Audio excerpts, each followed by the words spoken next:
পয়সা বাতা দিয়া চলতো আর সারাদিন আল্লাহ আল্লাহ করতো আর মসজিদ আবাদ করতো।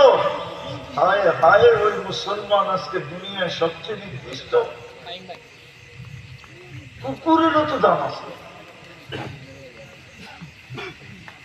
30-30 লাখ, 40-40 লাখ, 50-50 লাখ টাকা দালালকে দিয়া এই যুবকরা প্রবাসের স্বপ্ন দেখে, ইউরোপ, লন্ডন, আমেরিকা, কানাডার স্বপ্ন দেখে, ঠিক না?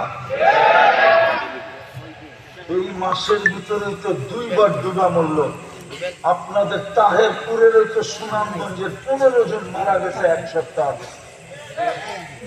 ব্যাপার কি পড়েন না? হ্যাঁ, কেন আপনার 30 লাখ টাকা দিয়ে দিতে হবে? এত ভ্যালু কম কেন আপনার? এত ভ্যালু কম কেন আপনার? আর কারো তো 30 লাখ টাকা দিয়ে যেতে হয় না। আজ পর্যন্ত তো শুনলাম না ইন্ডিয়ান একজন বিবাহ করছে। আজ পর্যন্ত যত শুনলাম সব মুসলমান দেশের মানুষগুলাই।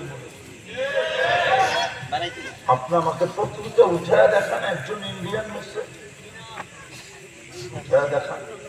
কেন ও কেন লাইনে দাঁড়ায় যেতে পারে? আপনি কেন 30 লাখ টাকা দিয়ে সমুদ্রে চান দিতে পারে?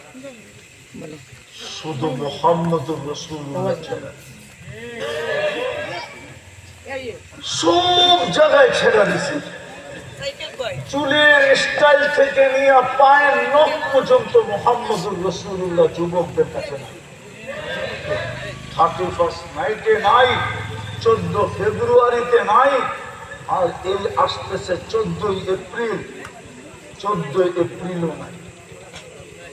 কারো কাছে মুহাম্মদুর রাসূলুল্লাহ স্টাইল নাই। আর আল্লাহর এটা সত্যই ঘোষণা। আমি আগেরটা কোরআনের আয়াত দিয়ে বুঝাবো। কোরআন এটাই বলে, কোরআন এটাই বলে, আস্তাগফিরুল্লাহ আস্তাগফারা লাহুর রাসূল লাওয়াজাদুল্লাহ তাওয়াবান রহিমা।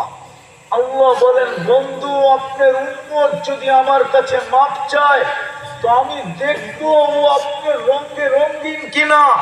আপনার রঙে রঙিন হইতে দেরি, আমি মাফ করতে দেরি করবো না।